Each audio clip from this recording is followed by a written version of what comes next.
1.5 वर्ष ऍक्टिव्हली लढतो. त्याच्या आधी सुद्धा आम्ही FIR केली सांताक्रूज पोलीस स्टेशनला 2016 मध्ये. कशासाठी त्याचा आता मला मोठा खुलासा करायचा आहे, कारण काल मी छगन भुजबळांचं एक प्रक्षोभक असं भाषण ऐकलं आणि खरंच सांगते की डोक्यात तिडीक गेली. म्हणजे आपण म्हणतो ना मराठीत की तळपायाच्या मस्तकाला गेली, तशी तळपायाच्या अक्षरशः मस्तकाला गेली. ते कालच्या सभेत म्हणाले की तुमचं खातो काय, मी माझ्या कष्टाचं खातो. एक तर मला कळत नाही की ज्या माणसाला उठसूट छातीत कळ यायची, आता कुठे गेली ती कळ? कुठे गेले ते हॉस्पिटलमध्ये जे व्हीलचेअरवरती होते पोस्टर्स, ते फोटोग्राफ गेले कुठे? कारण काल जे भुजबळ आपण बघितलेत त्यांच्यात एवढा जोश आला कुठून? आणि काल ते जे म्हणाले की आम्ही काय आमच्या कष्टाचं खातोय, तर कुठल्या कष्टाचं खातोय त्याचा खुलासा करण्यासाठी आज मी त्यांचं घराच्या इथे फक्त मीडियाला दाखवणार होते की हे त्यांचं घर आहे, जे त्यांचं घर नाही आहे, या परिवाराचं लुटलेलं घर आहे. लुटलेलं. कसं झालं तेही मी तुम्हाला सांगते. 1994 मध्ये हे परिवार, हा जो फर्नांडिस परिवार आहे, त्या परिवारात कोण आहेत? एक क्लॉड फर्नांडिस जे 87 वर्षाचे वय असताना वारले, या डोरिन फर्नांडिस ज्या आता 78 वर्षाच्या आहेत, आणि त्यांची ही 3 ऑटिस्टिक मुलं. त्यांचा एक छोटा बंगला होता. तो बंगला त्यांनी रहेजाला रिडेव्हलपमेंटसाठी दिला आणि त्याच्यात त्यांना 5 फ्लॅट मिळणार होते.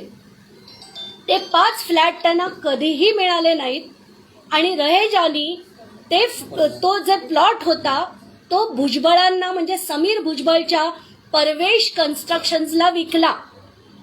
ज्या दिवशी इथे बुलडोज केला यांचा बंगला, तेव्हा यांना फोन आले की तिथे तुमचा बंगला बुलडोज झालेला आहे. धावत पळत ते अक्षरशः गिडगिडत त्या समीर भुजबळांना भेटले. 1 वेळा नाही, 1000 वेळा भेटले. सगळ्यांना भेटले. ते काही झालं नाही. या परिवाराला आज तगायत 1 रुपया सुद्धा कॉम्पेन्सेशन मिळालेलं नाही. आणि मला हेच दाखवायचं होतं. तिथे नेऊन करण्याच्या मागे मी काय किरीट सोमय्या नाहीये, नुसती टाइमपास करायला आणि ते हातोडे घेऊन मोठे मोठे जायला. आज जे दाखवायचं होतं की ती जी टोलेजंगी इमारत आहे सांताक्रूज वेस्टला, त्याचं जाऊन प्रत्येक चॅनलला माझी विनंती आहे, त्याचा जाऊन परत तुम्ही फुटेज घ्या आणि सगळ्या लोकांना दाखवा, महाराष्ट्राच्या जनतेला दाखवा की कष्टाचे येणारे पैसे हे यांचे लुटलेलं, जे त्यांचा बंगला होता तिथे हे जे मोठी इमारत बांधली आहे, ज्याच्या 9व्या मजल्यावर स्विमिंग पूल केलाय, त्याच्यात भुजबळ कुटुंब होतं, ते यांचे खाल्लेले पैसे आहेत. आज तगायात 1 रुपया मिळाला नाही. मी हे सगळं ज्यांची जी कहाणी आहे ही मी सगळ्या मीडियाला पाठवली होती, झाडून सगळ्या एडिटर्सना. त्यांनी कोणीही 1.5 वर्षापूर्वी पाठवली, काही केलं नाही. मी सुप्रिया सुळेंना, ज्यांच्या परिवाराबद्दल मला यत्किंचितही आदर नाही, त्यांना सुद्धा मी जेव्हा पाठवलं, मी खरंच म्हटलं पाहिजे 30 सेकंदात त्यांचा मला फोन आला आणि त्यांनी माणूस पाठवून व्हेरीफाय केलं की खरंच यांची आज जी दयनीय परिस्थिती आहे. दयनीय परिस्थिती का म्हणते मी? ही 78 वर्षाची बाई आज यांचे केस कापण्यापासनं झाडू पुसणं, सगळं काम, स्वयंपाक करणं, सगळं ती घरी करते. आणि तिला एकच काळजी आहे की ती जर गेली तर उद्या या 3 मुलांना कुठे ठेवायचं. म्हणून मी अक्षरशः कधी पाऊल ठेवलं नसतं अशा वायबी चव्हाणमध्ये गेले. तिथे आमच्या बैठका झाल्या. पण ते निर्दयी लोक जे आहेत, समीर भुजबळ, हे प्रत्येक बैठकीला तिथे यायचे. ह्यांची परिस्थिती त्यांना नवीन नाहीये, कारण ते ओळखतात त्या परिवाराला. त्यांनी हो हो हो हो केलं. शेवटी सुप्रिया सुळेंनी त्यांना जेव्हा अल्टिमेटम दिला जानेवारी महिन्यात सांताक्रूज वेस्टला, आज मी तुम्हाला जे म्हणतेय की तिथे ते बिल्डिंग दाखवा, ते कशासाठी? यांना फक्त 8.5 कोटी देतो असं सांगण्यात आलं. जानेवारी महिन्यात देतो म्हणून म्हटलं, पण बहुतेक त्यांना कल्पना असेल की ते भाजपत जाणार आहेत म्हणून तेव्हापासनं आत्तापर्यंत आम्ही सगळ्या नुसत्या घिरट्या घालून घालून मेसेज करून करून एक डोरिन मीटिंग नावाचा ग्रुप बनवला होता सुप्रिया सुळेंनी. त्याच्यात सुद्धा अनेक वेळा त्यांनी विनंती केली, सगळ्यांनी विनंती केली की राजकारण जाऊ दे, खड्ड्यात जाऊ देत, चुलीत, या परिवाराला फक्त न्याय मिळू दे. तुम्ही गडगंज आहात. 2653 कोटीची तुमची संपत्ती मी डिस्प्रपोर्शनेट ऍसेटची केस केली आहे. त्या पैशातले त्यांचे देणं, त्यांना मर्सी नको कोणाची, त्यांना फक्त जस्टिस हवाय, जस्टिस. तो आज तगायत त्यांना मिळाला नाहीये. म्हणून मी सगळे प्रयत्न केले. त्यांनी जानेवारीपासनं पुढे करतो सांगितलं. मे का जून महिन्यात भाजपात गेले आणि तेव्हापासनं कंप्लीट बंद झाला हा विषय. आता मध्ये काही काळापूर्वी ते म्हणाले की दिवाळीच्या आधी समीर भुजबळांना पैसे द्यायचे. मग परत एका शुक्रवारी मला मेसेज येतो की ईडीने ती प्रॉपर्टी पेपरवर जप्त केली आहे, त्यामुळे वी कॅनॉट गिव्ह देम. मी म्हटलं तुम्ही कसे नाही देऊ शकत? ईडीने जरी ती प्रॉपर्टी जप्त केली आहे, यांची तर ती प्रॉपर्टी ओरिजिनली आहे. तो फर्स्ट अग्रीमेंटचं जे कन्सिडरेशन आहे that has got nothing to do with ED attachment. म्हणून मी त्यांना परत सांगितलं, तरीही त्या युजलेस लोकांनी आज तगायत यांना 1-1.5 दमडी दिलेली नाही. मला दुसरं कळत नव्हतं काय करावं, म्हणून मी 6 तारखेला फडणवीसांना मेसेज पाठवला की यांचं मला तुमची भेट हवी आहे आणि यांना घेऊन मला जायचंय.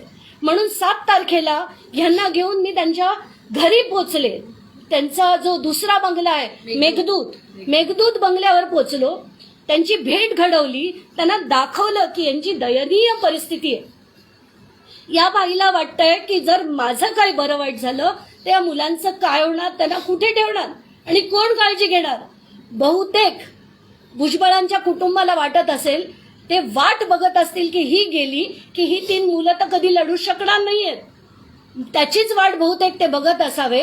म्हणून आज मला शेवटी ही का घ्यायला लागली. काल जेव्हा मी त्यांचं भाषण ऐकलं आणि त्याच्यात ते म्हणाले की आम्ही कोणाचं खाते, आम्ही कष्टाच्या पैशाने खातो. कष्टाचे पैसे जे आहेत भुजबळांचे, लाज वाटते मला म्हणायला की अशांच्या ओरबाडून घेतलेले ते पैसे आहेत. आज पण मला फडणवीसांना, एकनाथ शिंदेना, अजित पवारांना विनंती आहे माझी, मला राजकारण करायचं नाही. मी ते केव्हाच सोडून दिलंय. मला कालपासून मी जेव्हा ट्विट केलं तेव्हापासून अनेक जणांनी ट्रोल केलं की तुम्ही सुपारी घेतलीत का. तसले धंदे आम्ही करत नाही. आम्ही लढतो ते इथून लढतो आणि लोकांसाठी लढतो. मला जर प्रेस कॉन्फरन्स घ्यायची असती तर मी 1.5 वर्षापूर्वी घेतली असती. पण आम्ही सगळे चॅनल्स केले, सगळे. त्यांच्या अक्षरशः ज्या लोकांना मी कधीही उभं केलं नसतं अशा लोकांच्या घरी जाऊन, त्यांच्या वायबी चव्हाणमध्ये जाऊन सुद्धा मी विनंती केली की यांना त्यांचे पैसे मिळावे. तर आज मी या 3 मुख्यमंत्री आणि 2 उपमुख्यमंत्र्यांना माझं आव्हान आहे की येत्या 48 तासात तुम्ही आमच्याकडनं सगळे पेपर बघा. सगळे पेपर त्या यांच्या नावावर आहेत की नाही, त्यांनी केलेली अग्रीमेंट तपासा आणि जे मी म्हणते ते तंतोतंत खरं असेल तर 48 तासात जर तुम्ही भुजबळांनी यांचे पैसे दिलेत तर मी स्वतः जाऊन त्यांचे आभार मानेन. मी स्वतः जाऊन भुजबळांचे आभार मानेन. पण जर त्यांनी केलं नाही तर तुम्हाला जी ताकद लावायची आहे लावा. मी आणि हा परिवार सोमवारी सकाळी 9 ते संध्याकाळी 6 आम्ही त्यांच्या घराच्या बाहेर जाऊन कुठलंही आंदोलन करणार नाही, कुठलीही बोंबाबोंब करणार नाही. आम्हाला तमाशे करायचे नाहीयेत. आम्हाला फक्त या लोकांना न्याय मिळवून द्यायचा आहे. आणि खरंच हृदय नावाची चीज जर तुमच्यात आज असेल, भुजबळांच्यात जर असेल तर तातडीने येत्या 48 तासात यांच्या खात्यात त्यांचे पैसे जमा झाले पाहिजेत. नाहीतर मला जे करायचंय, जे मी म्हटलं, सोमवारपासून 9 ते 6 मी त्या बिल्डिंगच्या बाहेर चुपचापपणे जाऊन आम्ही सगळे 5 जण बसणार आहोत. आणि परत मी सांगतेय, कष्टाचे पैसे जर अंगीना, पण माझं आव्हान आहे की आज जे तुम्हाला म्हणालेत ना तुम्ही सासरचं खाता, अरे ते खातात का नाही खात मला माहित नाही. त्या आंदोलनात मला पडायचं नाही, राजकारणात मला पडायचं नाही. मला फक्त न्याय हवा ह्यांचा. आणि काल फक्त ते जे म्हणाले ना, त्यांनी जी डोक्यात तिडक गेली होती म्हणून मी आज ही प्रेस कॉन्फरन्स घेतली आहे, माझ्या घरी घेतली आहे. मला तिथे नेऊन मीडियाला फक्त ते बिल्डिंग दाखवायचं होतं की छोटा बंगला कसा होता आणि आता ते बिल्डिंग आलेलं ते कसं आहे. एवढंच मला म्हणायचंय. कोणाचे काही प्रश्न असतील तर प्लीज विचारू शकता. पोलिसांनी आमच्यावर काय केलं ते सांगा. मला अजून एक गोष्ट आता त्यांनी जी सांगितली, आज सकाळी जेव्हा मी तिथे पोहोचले, पूर्णच्या पूर्ण लेन मध्ये सगळा पोलीस फोर्स लावलेला होता. अरे कोणाला वाचवताय तुम्ही? भुजबळांना. कशासाठी? म्हणजे जो माणूस जेलमध्ये जाऊन आलाय, जो या लोकांचे खातो, अशांना तुम्ही वाचवता. आणि आमच्यासारखी लोक जी तळमळीने यांच्यासाठी लढतात त्यांना तुम्ही गाडीच्या बाहेर येऊ देत नाहीत. आणि गेले आता सांताक्रूज पोलीस स्टेशनच्या हद्दीत तो बंगला येतो, पण मला नेलं कुठे? जुहू पोलीस स्टेशनला.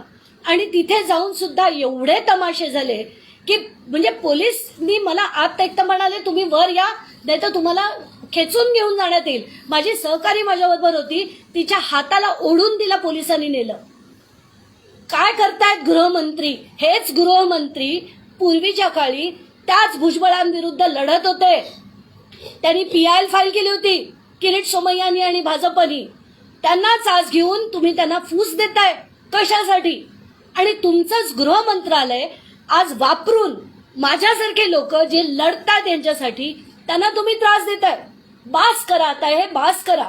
आणि खरंच लोकांचे प्रश्न, कारण आज आपण मीडियात बघतोय याचा टोला, त्याचं प्रत्युत्तर, सगळा नुसता गटार गंगा करून टाकली आहे राजकारणाची.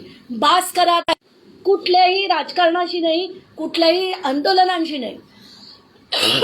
मला फक्त या लोकांना न्याय मिळवून द्यायचा आहे आणि तो मिळवून द्यावा अशी कळकळीची विनंती मी मुख्यमंत्री आणि दोन उपमुख्यमंत्री आहेत त्यांना करते.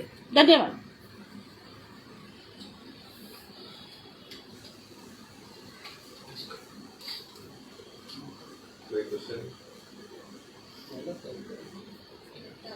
तुमच्याकडे यांच्या प्रॉपर्टीचे म्हटलं कागदपत्र आणि फोटो दाखवले तेवढे दाखवले. हो, हे काय? आणि तो बंगला कसा होता आता? हो, हाँ फोन में ज्यादा है. हा ते बिल्डिंग आहे. हे बघा, ही आत्ताची बिल्डिंग बंगलाचा फोटो. हा जो तुम्ही बघत असाल बाजूला, असा एक छोटासा एक मजली बंगला होता तिथे या लोकांचा, आणि त्याला तोडून आता हे बिल्डिंग बांधण्यात आलंय. याच्या 9व्या मजल्यावर स्विमिंग पूल बनवलाय त्यांनी, आणि ते बनवायला त्यांच्याकडे पैसे आहेत आणि यांना द्यायला आज त्यांच्याकडे पैसे नाही आहेत. जानेवारी महिन्यात त्यांनी फायनल केलं होतं. खरं तर तुम्हाला माहिती आहे सगळ्यांना की सांताक्रूज वेस्टमध्ये 2 बेडरूमचं घर पण 8.5 कोटीत नाही मिळत, पण तरी त्यांनी अग्री केलं, कारण जेवढे मिळतात तेवढे पत्रात पाडून घ्या.